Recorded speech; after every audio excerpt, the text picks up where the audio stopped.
जय श्री राम। यहाँ तक की रामायण कथा मैं कह चुकी हूँ। आगे की कथा इस प्रकार है। सुग्रीव का वैराग्य। सुग्रीव ने कहा, हे रघुवीर सुनिए, बाली महान बलवान और अत्यंत रणधीर है। फिर सुग्रीव ने श्री राम को दुंदुभी राक्षस की हड्डियां व ताल के वृक्ष दिखलाए। श्री रघुनाथ जी ने उन्हें बिना ही परिश्रम के ढहा दिया। श्री राम जी का अपरिमित बल देखकर सुग्रीव की प्रीति बढ़ गई और उन्होंने विश्वास हो गया कि ये बाली का वध अवश्य करेंगे। वे बार बार चरणों में सिर नवाने लगे। प्रभु को पहचान कर सुग्रीव मन में हर्षित हो रहे थे। जब ज्ञान उत्पन्न हुआ तब वे ये वचन बोले कि हे नाथ, आपकी कृपा से अब मेरा मन स्थिर हो गया। सुख संपत्ति परिवार और बड़ाई सबको त्याग कर मैं आपकी सेवा ही करूंगा, क्योंकि आपके चरणों की आराधना करने वाले संत कहते हैं कि ये सब राम भक्ति के विरोधी हैं। जगत में जितने भी शत्रु मित्र और सुख दुख हैं, सब के सब माया रचित हैं, परमार्थ नहीं हैं।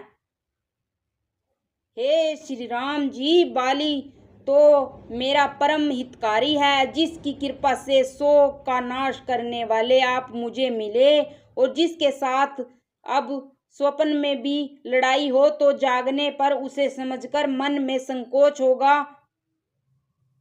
हे प्रभु, अब तो इस प्रकार कृपा कीजिए कि सब छोड़कर दिन रात मैं आपका भजन ही करूं। सुग्रीव की वैराग्य युक्त वाणी सुनकर अक्षीण वैराग्य हाथ में धनुष धारण करने वाले श्री राम जी मुस्कुराकर बोले, तुमने तो कुछ कहा है वह सभी सत्य है, परंतु हे सखा, मेरा वचन मिथ्या नहीं होता।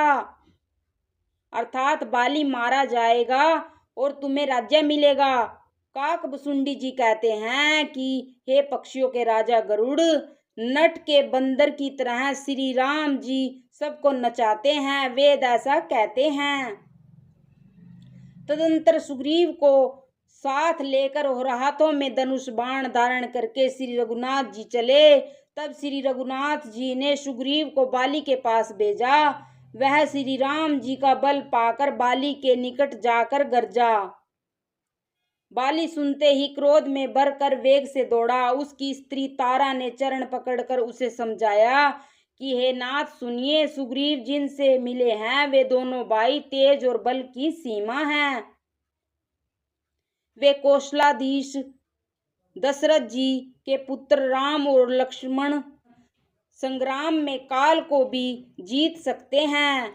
जय श्री राम।